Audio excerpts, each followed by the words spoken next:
Good evening and welcome back to the Rotary News Network.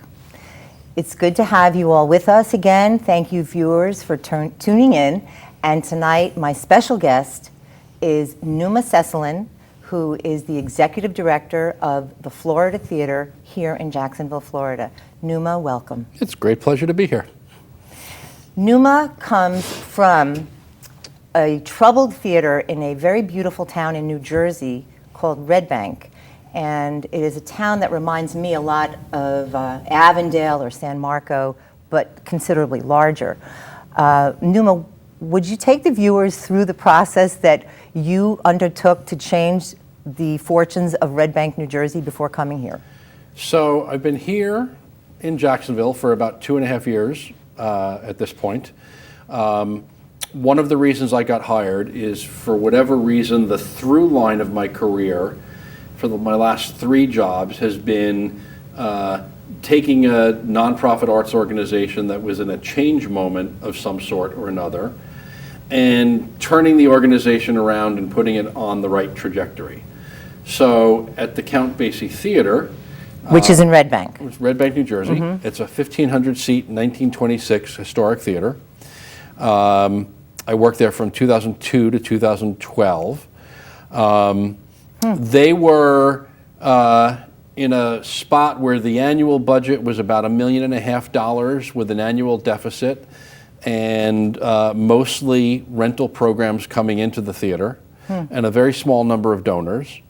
Over a 10-year period, we took the annual budget from about $1.5 million with a deficit to about $8 million with 9 years of surpluses and equivalent increases in the number of donors and the dollar amount of donations and a big increase in the number of shows.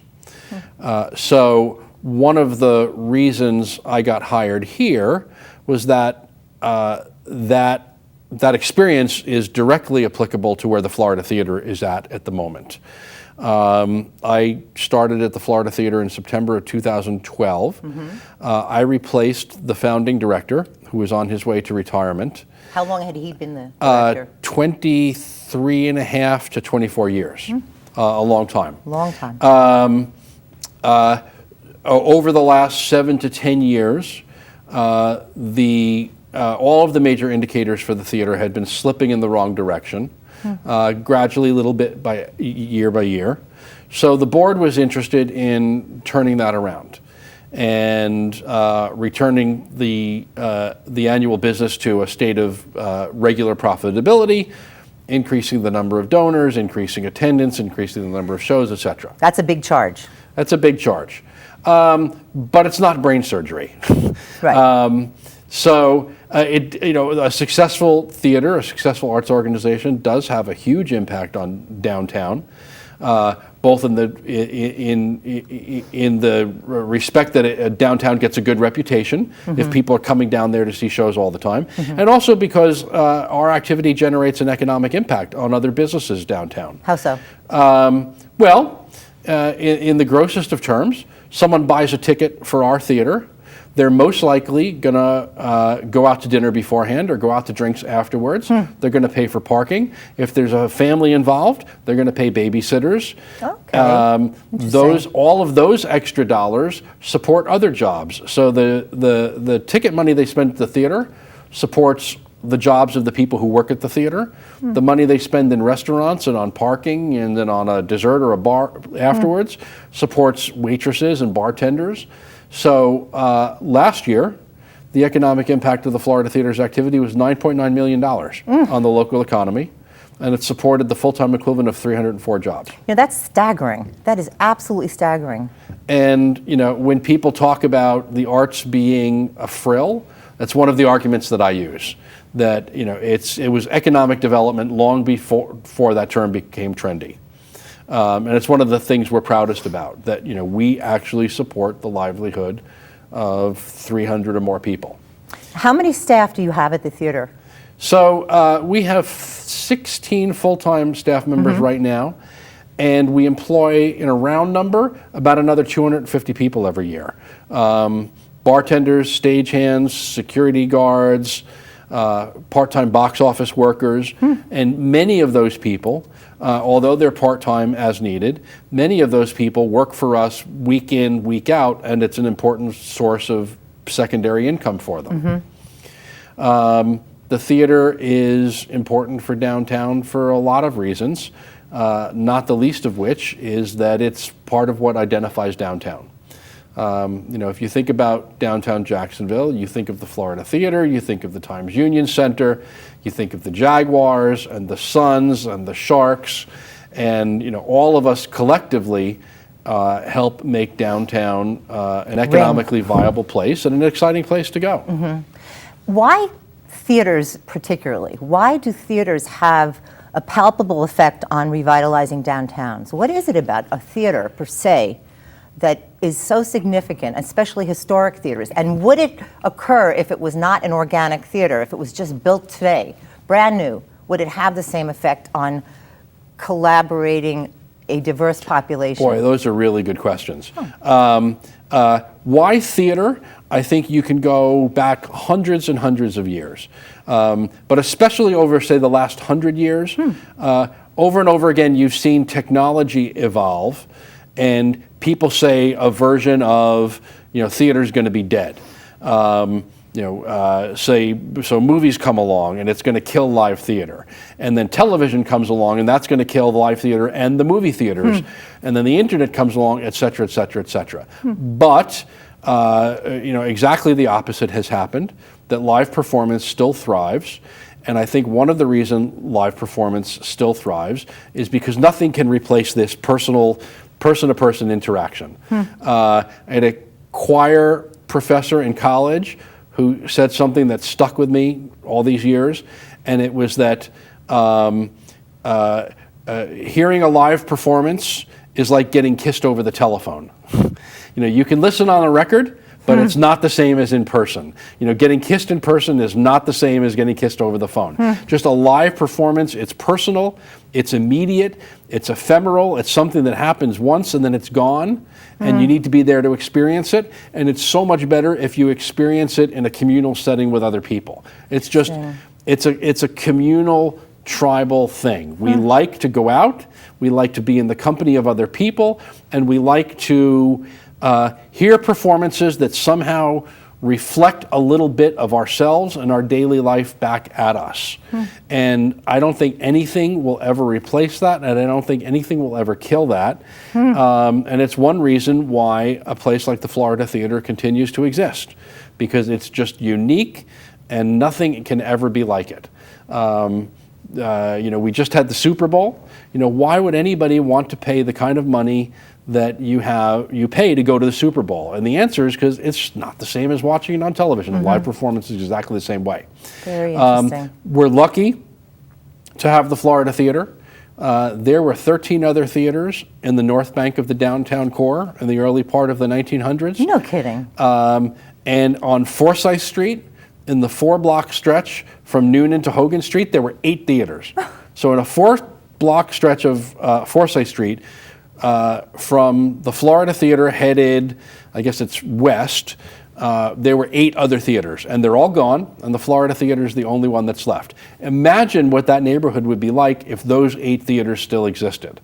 We're lucky that the Florida Theater is still there. Right, I was just going to say, imagine if the Florida Theater closed and we had nothing. Yeah, so we're lucky to still have that one, and the little theater in San Marco where Theater Jax is, and the Sunray Cinema. And the Alhambra. And yes, we're lucky to have all these places still, but it's a shame to think about how many are gone.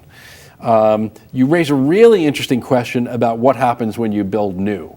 And there are several examples right now happening, and it's not always as easy as when something happens organically, because often, you're carving out a piece of land in downtown and someone is saying, we're going to zone that for the Performing Arts Center. They're making a decision that we're going to graft this onto an existing community, and sometimes it doesn't work so easily. It can, and they often do, but not without some bumps. So it's always better when something like the Florida Theater happens organically, because people are willing to support it, because maybe they went there when they were kids. And they went have to a passion. They have a passion for it, and it's an existing part of the community's fabric and storyline. It's completely different when you just plop something down and say, okay, here's your new performing arts center. Over time, it'll develop an identity and a support network, but it's not the same as if it's already there. It takes a long time to get a history. Yes, exactly. Yes, nothing can replace that kind of history. Very interesting. And one of the fun parts of my job is that even though I'm new to Jacksonville, every week I talk to people who have been going to that theater for 40, 50, 60, 70 years. And they've all got stories about seeing Elvis Presley there, or taking the bus into downtown on a Saturday and coming early and going to the drugstore and having a malted, and then going to the matinee and taking the bus home at night with their girlfriends or their boyfriends. And they're all so happy to walk into the theater and see it much like it was when they were kids.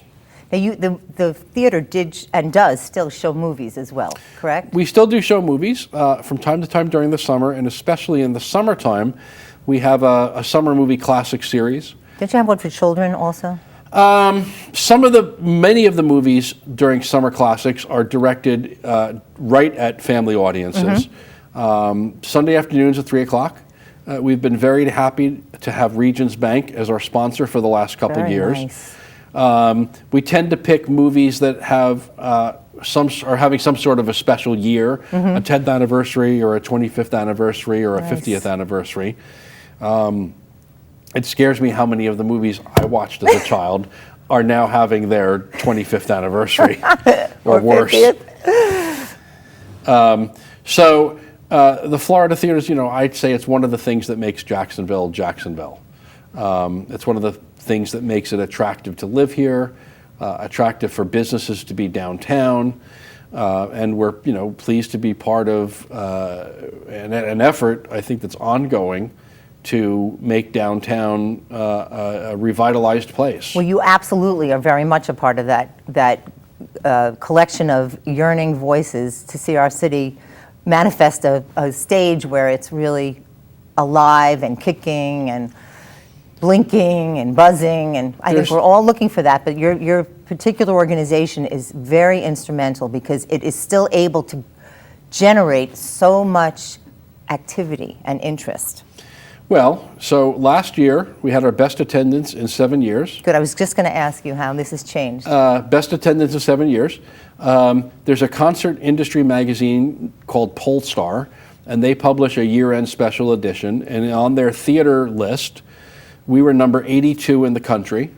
So according to Polestar magazine, we're the 82nd most attended theater in America, which is a great bit of bragging rights. Do I dare ask out of how many, or we just 100? So we're okay. Well, out of the total universe is thousands. Okay, wow. But we're number 82 on the top 100. Nice. So that's great. Amazing. It doesn't really do anything for us, but it's a nice bit of bragging rights, and it's nice to be able to say to Jacksonville, hey, you all supported this. Right. And it's an important part of your community. And we're so pleased, especially because we're a corporate resident of downtown, if you will, that those people come downtown and they spend their money here instead of going to a cruise ship or another city in Florida to spend their entertainment dollars.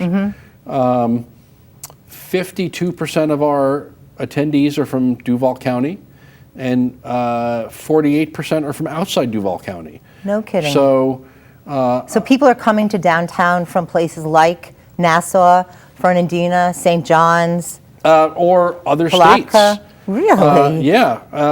Every year, if we tally up the attendance sheet, you'd be surprised to know that more than half the states in the U.S. are represented, and every year there's a smattering of international attendees as well. Almost every show, there's some freakish fan who has traveled from very far away to come to a show and see their favorite performer, and they come in for a weekend and they'll get a couple hotel rooms and bring the family, and they'll go to the beach and they'll do some other touristy things while they're here, and then they'll go to the show that they came for in the first place.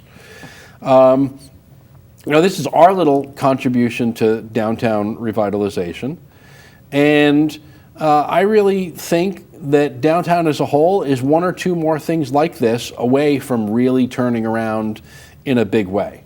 I see incremental little moments every year that life downtown is getting better. Yeah, it is becoming evident that there are more than 50 people very passionately interested in seeing downtown revive itself. So it's an amazing cross-cut of the population is suddenly looking for the center of our city, the heart, to start beating again. Yes. And I think as a result, it is starting to beat again. I think you're right. If you look at, say, Art Walk, which is sponsored by Downtown Vision, which is an organization whose board I serve on.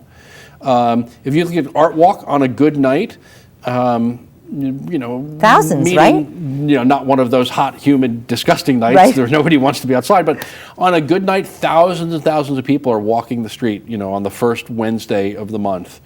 And I will add, also children. Yes. Lots of young children and lots of fun activities for the young children at night downtown at Art Walk. And you see activity like that, and it's hard to conclude that downtown is not already successful and won't continue to be successful. One Spark is, of course, the big giant example of that.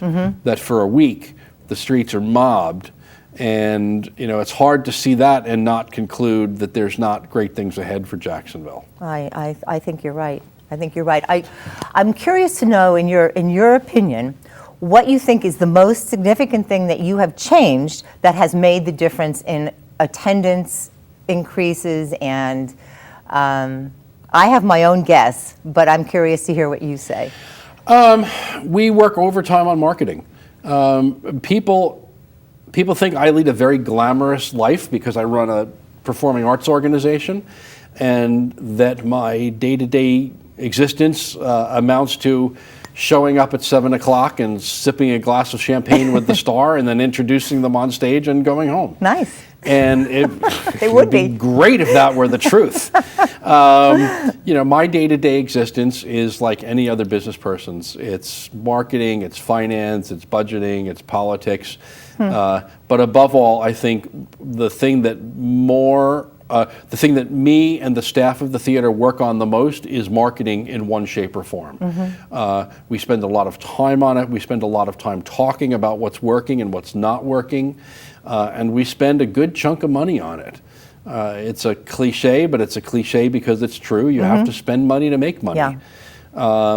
If we were able to resurrect Elvis Presley or Frank Sinatra from the grave and put them on our stage, we still need to tell people that they're going to be there. Okay, that's a very interesting point, because as you were talking about... We're going to resurrect Elvis Presley or Frank Sinatra? That's fascinating. We could go there next. But I was thinking, as you were talking about marketing, well, if you don't have good programming, the marketing is not going to be very scintillating to the public.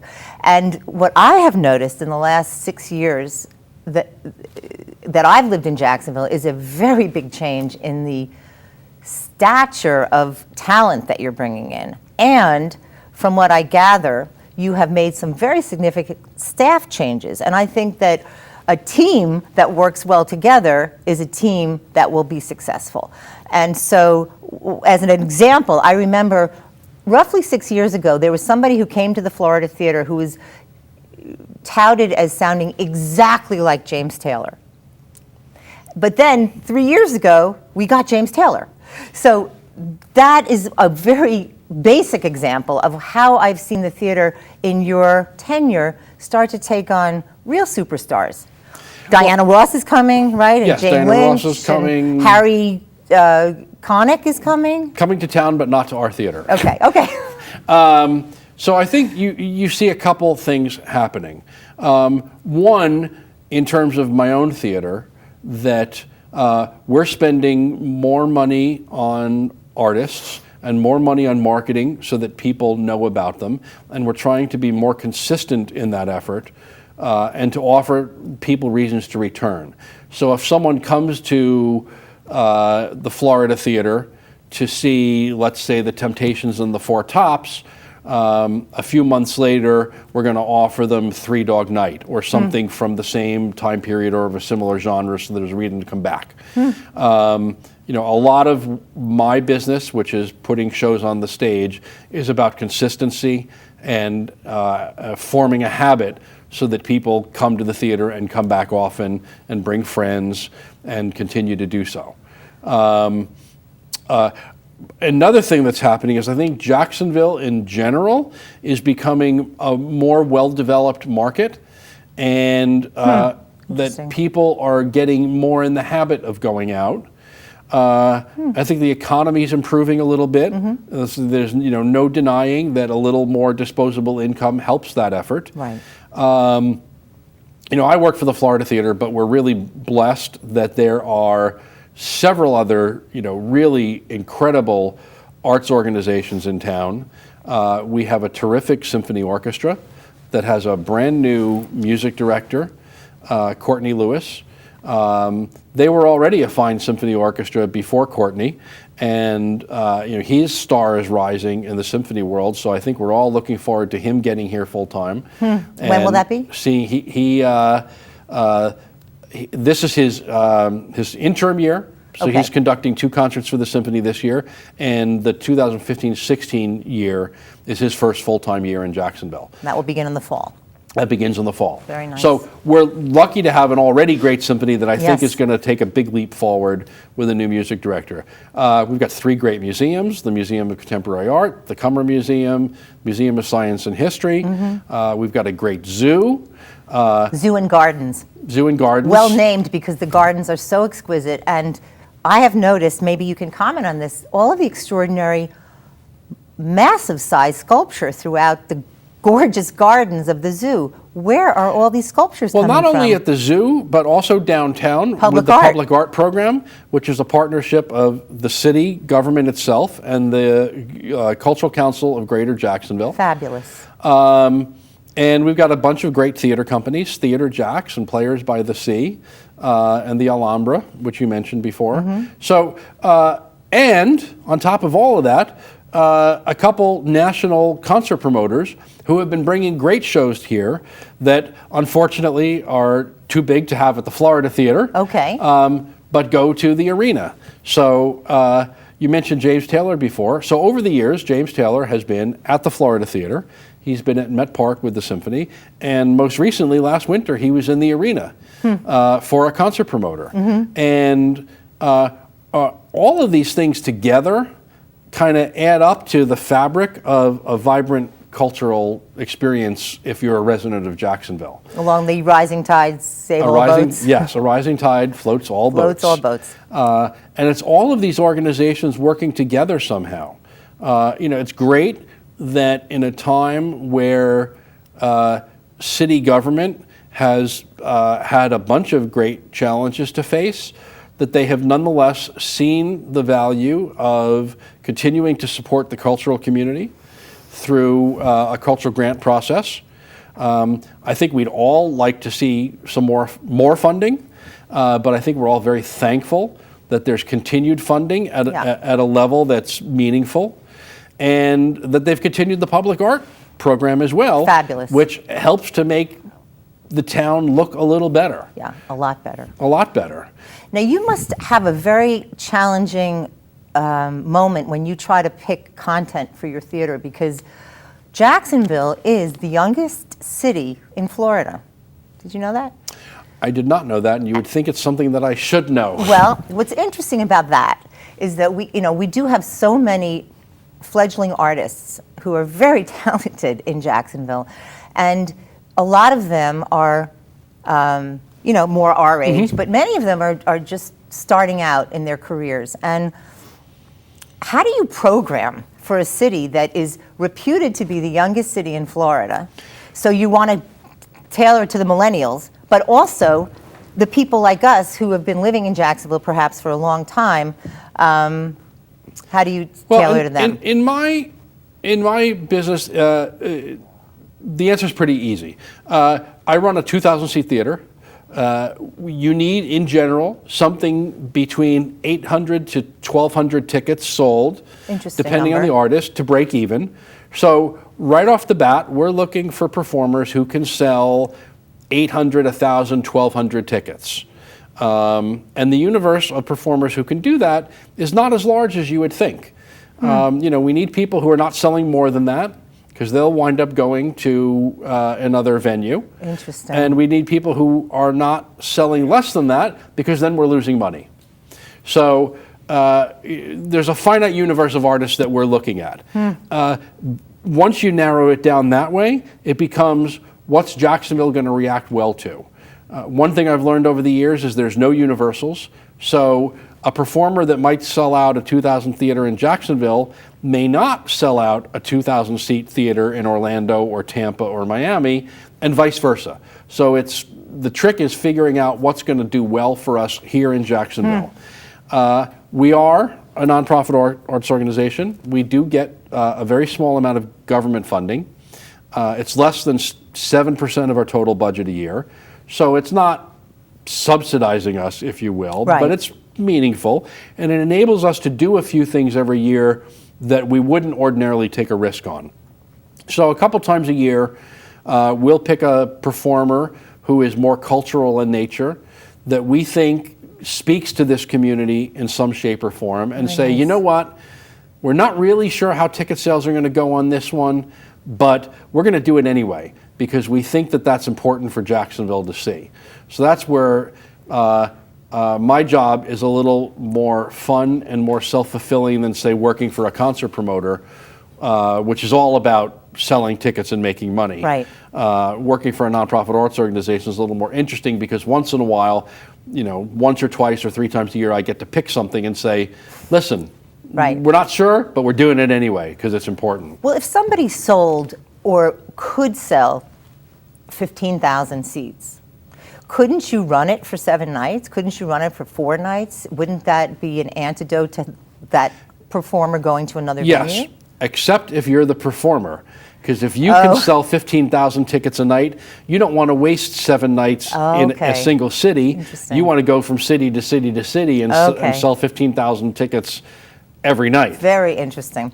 Well, we have about 2 minutes left, so why don't you tell the viewers, if you would, what is the future for the Florida Theater? Are there any new initiatives that you can share with us, or are there any specific changes that we can look forward to? Well, we're always adding shows, so when you look at our schedule at any given point in time, you're seeing just what's on sale then, but we add shows almost every week. So if you look at our schedule today, it's going to be different next week. So our future is that every viewer watching us right now will go to floridatheater.com and sign up for our email list. What was that website again? floridatheater.com. Thank you, Numa. You're welcome. On the upper left-hand corner of the page, there's a little sign-up button, and you can get on our email list, and we'll begin bombarding you with email every week. If it turns out to be a bad idea, there's an opt-out button. Every week we announce new shows. People on our email list get to buy tickets 24 hours before the general public. Interesting. You have the warm, fuzzy feeling of knowing that when you attend a show at our theater, we're doing good for the community and we're supporting a lot of jobs, and that the whole place is managed by a nonprofit corporation solely dedicated to that theater. So when we do well, we're not taking bags of money and shipping it to a parent corporation across the country. All that money stays right in our building to be reinvested in the building and more programming for Jacksonville.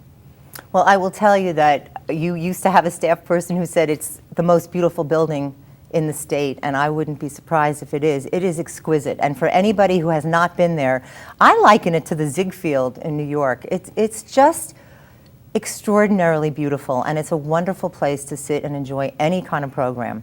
It is. You're doing an amazing job. Oh, thank you. And we're so lucky to have you in Jacksonville. Stick around, Numa. Thanks. Thank you so much. Thanks.